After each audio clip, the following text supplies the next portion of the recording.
another bar problem. You can able to see here that there is a two bars, right? So which is having variable in cross section, but the Young's modulus for this are same, right? But you have a unit weight here. So, you have a weight density of around zero point 0.8 into 10 power minus 4 Newton per mm cube. So this is the weight which is acting along this, right? You can check that your unit, right? It is in Newton per millimeter cube. Your density is in Newton per millimeter cube. So how will you convert to Newton? What is the formula for density? So it is mass by volume, right? Yes. So it is mass by volume. But here, instead of mass, they made it as weight, right? Weight by volume. Okay, so this weight is nothing but mass into 9.81. That's it. Okay, that's what they call it as a weight density. So if I want everything in Newton, right, what I have to do, I have to multiply with your volume. So I need force. The force has to be done by density into volume, so that you will get what is the weight which is acting on that. Okay, so in that case, your volume. So what is the volume here? So just look at it. It is a cross section area into length. So what is the length of the element? So if we multiply it, you will get what is the overall force acting on it, right?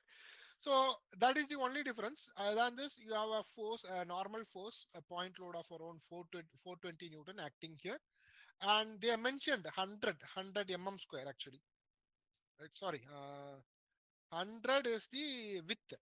Sorry, 100 is the width, right? So 100 mm. So width on this position and 80 mm on this position.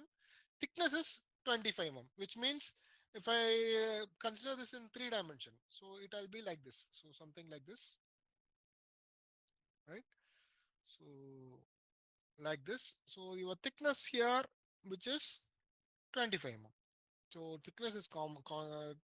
So whereas your width alone is 100, right? Okay. So first step is I have to convert this into element.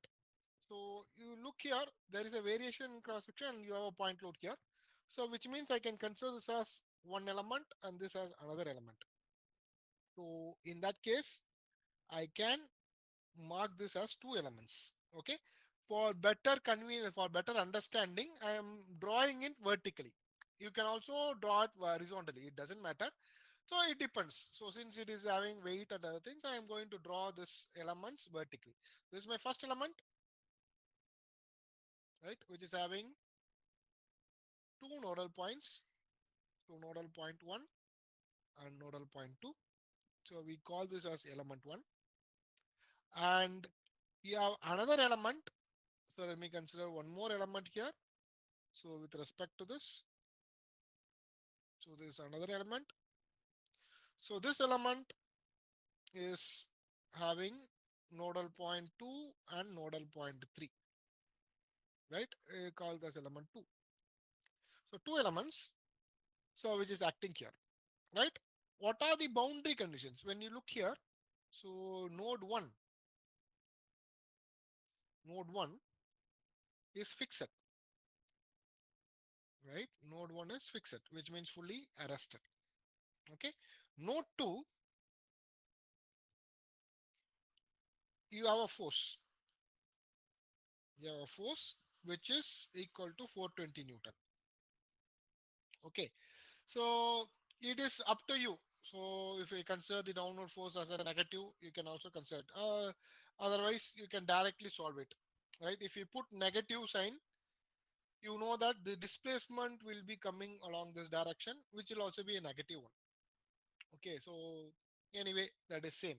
If we consider positive, you will get the answer in positive. So there is no problem in converting it. So whether it's a positive or negative, but only if the force is having different direction, two forces which is having in different direction, then your that negative sign and positive sign comes into the picture. So whatever you consider downward direction as positive, based on that, the other direction has to be subtracted, and you have to proceed accordingly. So here there is no problem, right? So you can directly do that. Okay, if we consider element 1, right? So I have two datas, right? One is young smallest. So your young smallest is 2 into 10 power 5, right? So which is there. So 2 into 10 power 5. There is no difference in that. So this is 2 into 10 power 5. And you have your area. So area, this side is 100, other side is 25. It's a rectangular cross section. So which means 100 into 25.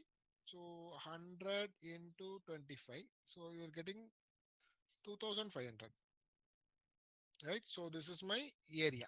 So along for this element 1. So for element 2, if I consider, let me consider for element 2. So your young small is the same, which is 2 into 10 power 5 Newton per square. And if I consider A2, your area, so area it is 80 and 25. So 80 into 25. So what is the value you are getting? Yeah, you are getting around 2000. So it is 2000 square. So these are my datas, right? And one more data is having, which is your what you can say, your weight density. So that also comes under force. That also comes under force. While you are considering the force, I will explain about it, how to include that. Okay, so that is another thing. So regular thing we will proceed. So let me consider element 1. So procedure is same. First let us consider what is element 1. So element 1 will have a stiffness matrix K1 2 connecting node number 1 and node number 2. So the formula you know, it is AE by L 1 minus 1 minus 1 1. So for better, so it is A1. This is L1. This is E1. Okay, but I think E is common. So E1 and E2 is same. So I don't want to write it as E1 here. So let me consider as E. So this is my formula. Let me apply it. So you have area 1, which is 2500. Your ring smallest is 2 into 10 power 5. And length of the element. If I consider the length, you can able to see both are 200. So 200. So this is 200. So under 1 minus 1 minus 1 1. So what will be the value with respect to this? So K12 is equal to 2.5 into 10 power 6. So 1 minus 1 minus 1 1. So for convenience, I am taking this 2.5 inside. So I am going to take 1 into 10 power 5 as a common term. So in that case, my K12 will be equal to 1 into 10 power 6. And here it is 2.5 minus 2.5 minus 2.5 and 2.5. This is my K12. Okay, now let me address this. So it is relating node number 1 and 2. So my address will be 1, 2, 1, 2. This is my address. So I completed my element 1. We go for element 2. Element 2. So for element 2, my stiffness matrix K is relating 2 and 3. So when I relate 2 and 3, it is A2, E2, so E by L under 1 minus 1 minus 1 1, right? What is A2? So if I consider A2, so A2 here is 2000. So 2000 into 2 into 10 power 5 divided by 200. So L is same, right? So which is 1 minus 1 minus 1 1. So what will be the value here? So it is 2000 into 2 10 power 5 divided by 200. So getting 2 into 10 power 6. So K23, we are getting 2 into 10 power 6, in which I am going to take only 1 into 10 power 6 outside. So which means 1 into 10 power 6. Remaining is 2 minus 2 minus 2, 2. Right? Let me update what is my address here. So address is relating 2 and 3. So it is 2, 3 and 2, 3. So this is my element 2. So both elements is over. So now what I have to do, I have to assemble this. I have to identify what is my global stiffness matrix. So before that, I have to identify what is the size of my global stiffness matrix. Size of global stiffness matrix, right? So the size, you know that capital K is based on number of nodal points, number of nodes into degrees of freedom per node. So what is the degrees of freedom per node? So when you look here, so you are having 1, 2, 3 nodal points. Degrees of freedom is, so each nodal point will have only u1 displacements, only one displacement, u1, u2, and u3. Right? Each nodal point is having only one displacement, which is 1. So in that case, so 3 into 1, so which is equal to 3. So our global stiffness matrix size is 3 cross 3 matrix. So now let me write what is my global stiffness matrix. So capital K. So capital K. So I will write it as 1, 2, 3. It is connecting all your nodes. This is equal to. So again, common term is 1 into 10 power 5. I will take that out. So what are the remaining terms? I'm going to consider here. So we'll make it here something like this, right? So writing it, what are the nodal things? So let me consider. So 1, 2, 3, 1, 2, 3. These are my nodal numbers. So let me assemble this one by one. So you can able to see that. Okay, for better understanding, right? So I will use the same element color so that you can identify correctly. So which means up to this, right? So I use this color and this element. So this whatever it is, I'll go for this orange color. So when I assemble here, so the same thing we are going to proceed here. So look here. So it is addressing 1, 2 and 1, 2. So 2.5, right? So when you write it here, so it is 2.5 here, minus 2.5, minus 2.5 and 2.5. So let me consider element 2. Element 2 is connecting 2, 3 and 2, 3, right? So which means addressing 2, 3, 2, 3. It is here. So which is 2, right? So which means plus 2, so plus 2, minus 2, minus 2 and plus 2. So these are my address. Okay. So remaining terms, whichever is not there, I can put it as 0. Okay. So this is my overall stiffness matrix. Okay, so which means you will get 2.5 plus 2, it is 4.5. This is my stiffness matrix. So I don't want to write it again. So I will go into use it directly. Okay, right. Stiffness matrix is over. Next, what I have to do, I have to identify what is my force matrix. When you go for force matrix, you know what is the size of my force matrix. It is 3, right? So it will be 3 cross 1 matrix. So let me consider force matrix F. So the size of my force matrix will be 3 cross 1. It's a column matrix, so it is 3 cross 1. Right? Now, I will consider two force matrix. One is this one, which is global force matrix, as like a stiffness matrix. This is global force matrix. And you have element force matrix. So previously we directly solved. It doesn't matter for all the other problems, but here you have a weight density. For that, I have to identify what is my elements force matrix. So element force matrix can be denoted as small f. So element force matrix. So we can denote it as small f. Okay. So again, denoting the numbers, nodal numbers. Okay. So we have to identify that also. So that is the thing because you have weight density. So let me consider for element 1. For element 1, your element force matrix, right? So element force matrix 1, 2 will be equal to. So you consider that your element force matrix depends on density. Okay.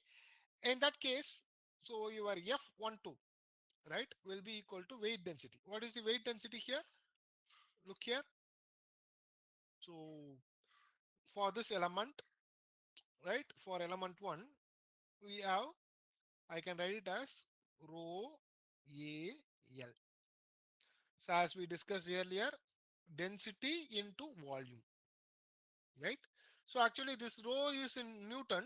So actually it is not kilogram. So which means it will consider whatever I multiply here, you will get the term in Newton. Okay, that is what we are delaying here.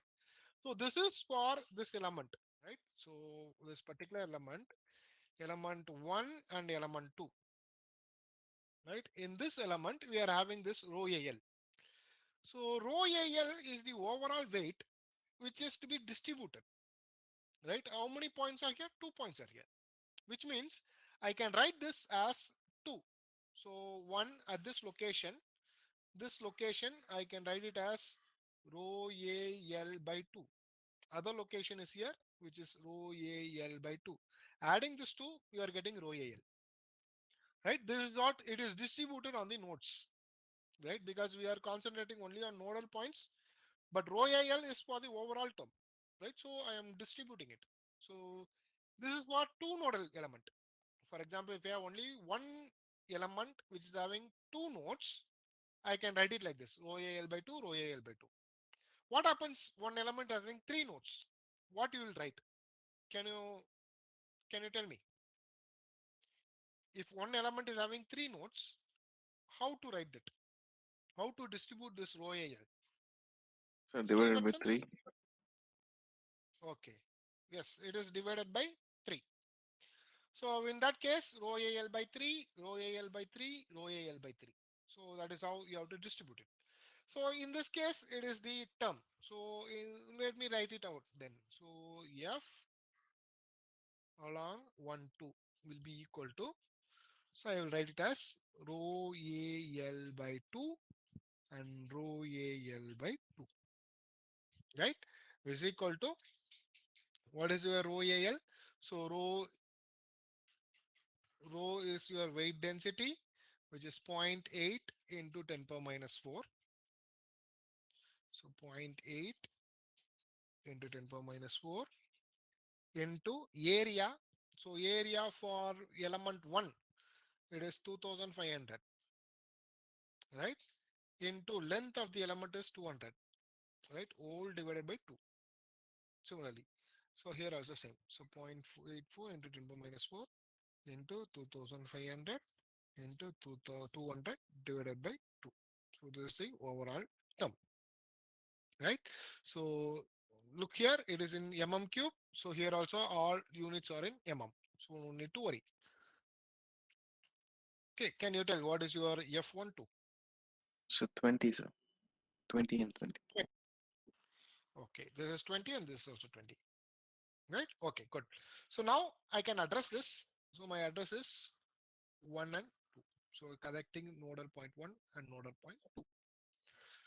Right, first element is over. Then we go for second element, element 2. Same thing. So which is F23. So I can take it out, right? So anyway, so what you'll get? Rho AL by 2, rho AL by 2, which I can write it as rho again. It is zero point 0.8 into 10 power minus 4. Area is 2000 now. It is not 2500. This is 200 divided by 2. Similarly, this is also same. So what is the value you are getting here? 16 and 16, sir. 16. Okay, good. So F I am getting as 16. So 16 and 16. So in that case, this is 2 and this is 3 over, right? So now global stiffness matrix. So capital F. This capital F,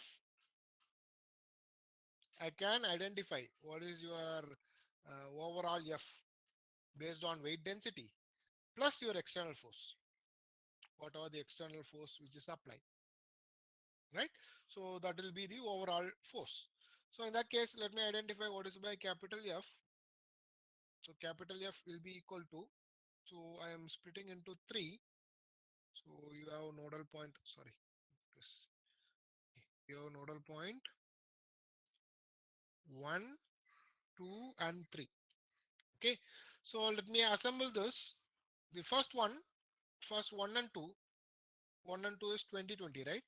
So we'll be writing 20, 20, right? And 2 and 3, 2 and 3 is, this is 2, 3, right? This is 2, 3. So 16, 16. So plus 16, 16. Plus your external force. What is my external force? So external force is acting, when you look here, your external force is acting only in nodal point 2. So node 1, 2, 3. So only in nodal point 2 you are having this 420, right? So I will write that alone. So 0, 420, 0.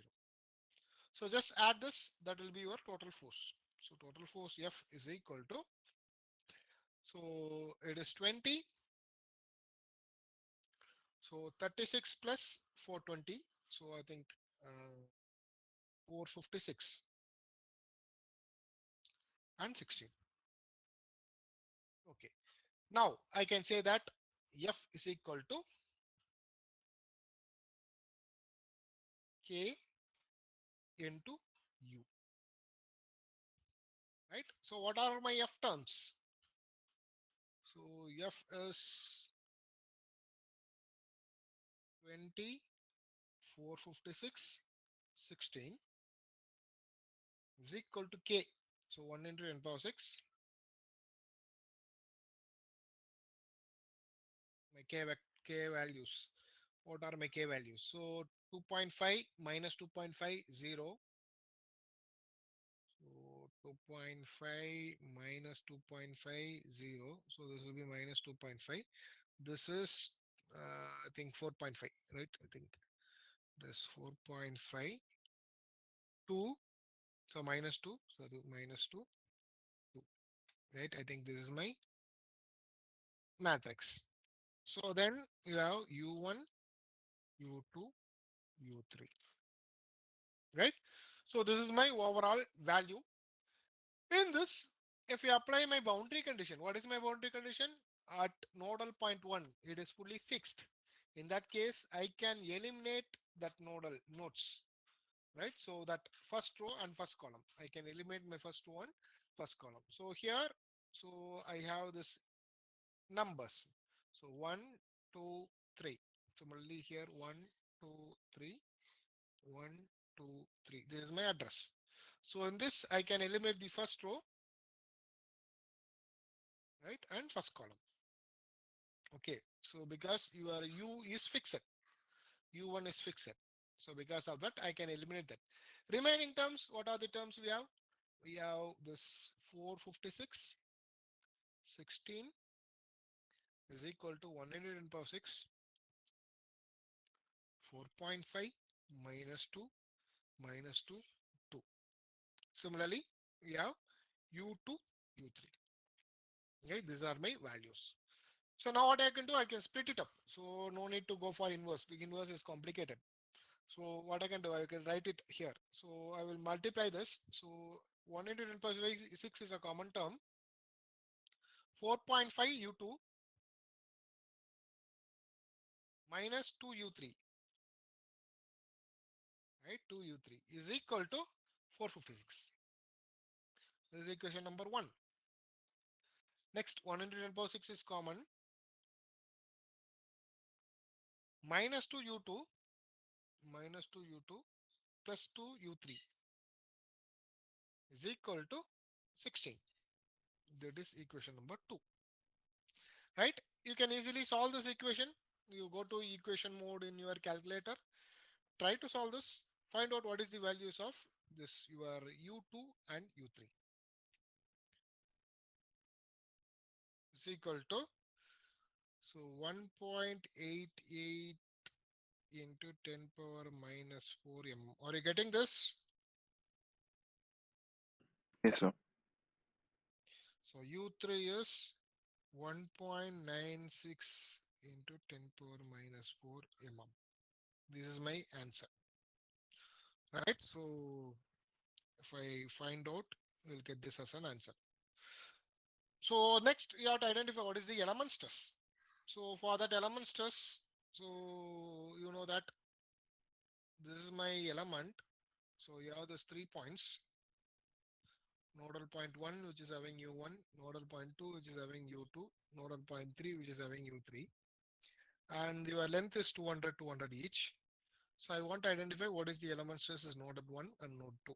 So element stress at node 1 is equal to Young's modulus into u2 minus u1 divided by n. There is nothing but strain. Strain into Young's modulus is what we will get stress. That is what we are doing here. So Young's modulus is 2 into 10 power 5, right? Into u2 we already identified 1.88 into 10 power minus 4. u1 is 0 divided by L. L is 200. Right? So we'll identify what is the stress in element 1. We're getting 0.18 Newton per ounce square. Are you getting this? Stress in element 2 will be equal to E into, so element 2 is connecting U3 and U2, right? So U3 minus U2. So U3 minus U2 divided by L. Again, L is also 200, no change. So which is 2 into 10 power 5. U3 is 1.96. U1 is 1.88. Sorry, U2 is 1.88. So commonly I write as 10 power minus 4, right? Divided by 200. Okay, so what is your stress in element 2? I think it is 8 into 10 power minus 3. I check it out. So over 0 miss agudhu. So Newton per m square, right? So this is the answer for this particular problem.